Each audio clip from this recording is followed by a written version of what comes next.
નમસ્કાર મિત્રો, હું છું હરિત બ્રહ્મભટ્ટ. નિર્ભય આણંદમાં આપ સૌનું સ્વાગત છે.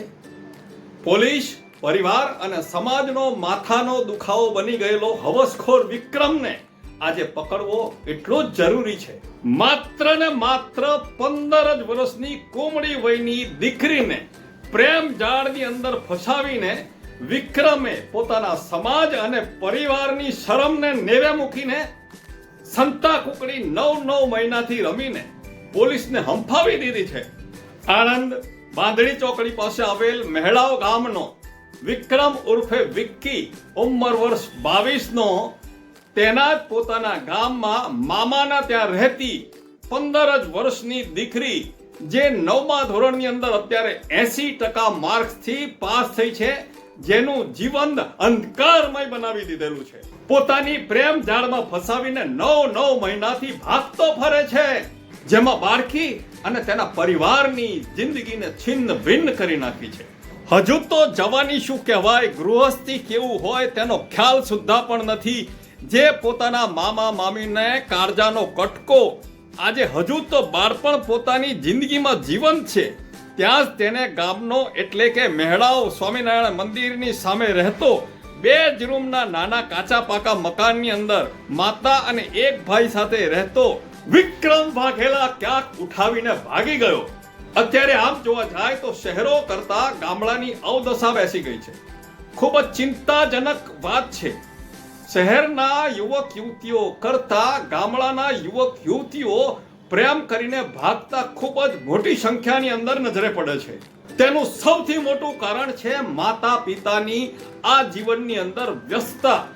કારણ કે આજની જિંદગી જીવવી એ ખૂબ જ ખર્ચાળ બની ગઈ છે, અને આ ખર્ચાળ જિંદગીની અંદર રોજે રોજ કમાઈને ખાવા માટે ગામડાની અંદર દરેક પરિવારે ખૂબ જ મહેનત કરવી પડે છે.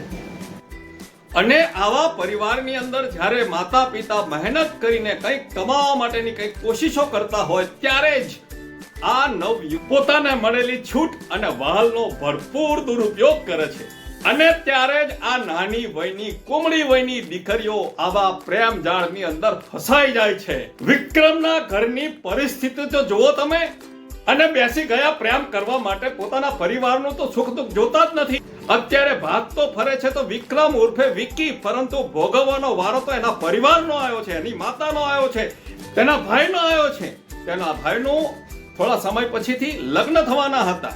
એ લગ્ન પણ અત્યારે મોકૂફ રહ્યા છે, કારણ કે સમાજ આવું સ્વીકારવા તૈયાર હોતા નથી. સાંભળો જરા તેનો ભાઈ શું કહે છે, પોતાના સમાજ પર શું અસર પડી છે, પોતાને પોતાની માતાને શું અત્યારે તકલીફ ઊભી થઈ છે, તે જરા સાંભળીએ આપણે. શું નામ? દશરથભાઈ. અચ્છા, જે બાળકી લઈને ભાગ્યા છે એ તમારા ભાઈ થાય ને? એમનું નામ શું? શું નામ? વિક્રમભાઈ. અચ્છા, તમારી જ્ઞાતિમાં શું આવે? તમે આમ શું લખાવો છો?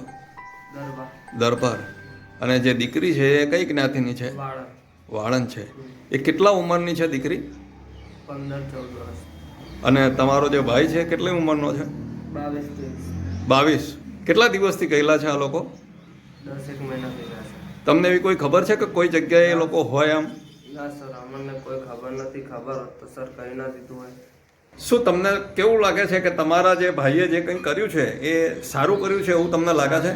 ના સર, બહુ જ ખરાબ કર્યું. અને હું તો કહું છું કે બીજા લોકોને બી કહું છું કે કોઈએ આવું કરવું નહીં. કેમ કે મને ખબર છે મારો ભાઈ ગતો રહ્યો 9 મહિનાથી અમે પરિવારવાળા હેરાન થાય છે ખોટા, એટલે કોઈએ આવું કરવું નહીં.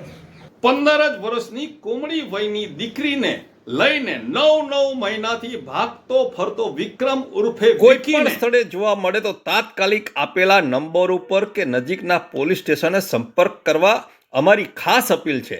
કારણ કે દીકરી ખૂબ જ નાની વયની છે, ભણવામાં ખૂબ જ હોશિયાર છે, તેની જિંદગીનો સવાલ છે. આ પરિસ્થિતિમાં જ્યારે તેને સમજ આવશે ને, ત્યારે તો જિંદગી છિન્ન ભિન્ન બની ગઈ હશે. માટે કોઈ પણ નાગરિકે આવી વ્યક્તિને જોતાની સાથે જ આપેલા નંબરો ઉપર સંપર્ક કરવો. તમારું નામ અને નંબર જાહેર કરવામાં ક્યારે પણ નહીં આવે તેવી અમારી એક અપીલ છે. પોલીસ અને પ્રશાસન બંને 9 મહિનાથી ખૂબ જ જહેમત કરી રહ્યું છે, પરંતુ આ પ્રેમી પંખીડા ક્યાંય પકડાતા નથી. આવા વિક્રમોને જ્યાં પણ જોઈએ ત્યાંથી એક પોલીસને ફોન પણ જરૂરી છે. તેને પકડવામાં ખરેખર દરેકે મદદ કરવી જોઈએ. આજે વિક્રમ કોઈની દીકરીને ઉઠાવી ગયો છે, આવતીકાલે બીજો વિક્રમ તમારા ઘરે પણ નજર નાખવાનો છે.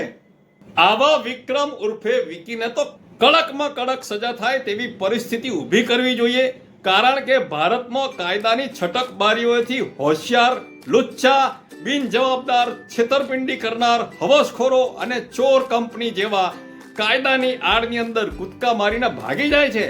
છટકીને ફરીથી આવાના આવા જ કૃત્યો કરવા લાગે છે.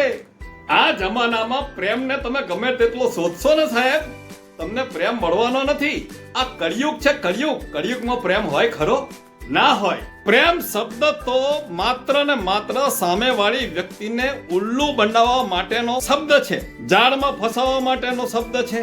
સામેની વ્યક્તિને પૂરેપૂરો શારીરિક, આર્થિક બેફામ ઉપયોગ કરવા માટેનો શબ્દ છે. થોડા સમય માટેનો વિકલ્પ માત્ર છે, જે સમય જતા આપોઆપ બદલાઈ જાય છે. આવા ભાગેડુ લોકોને સાથ સહકાર આપો કે પોતાના મકાન મિલકતમાં સાથે રાખવા, સંતાડી રાખવા, તેને મદદગારી કરવી કે કરાવવી તે પણ એક મોટો ગુનો કહેવાય છે. અને આવા ગુનામાં આપને પણ સાથ સહકાર બદલ સજા થઈ શકે છે. માટે આવા લોકોને આશ્રય આપવો જ નહીં.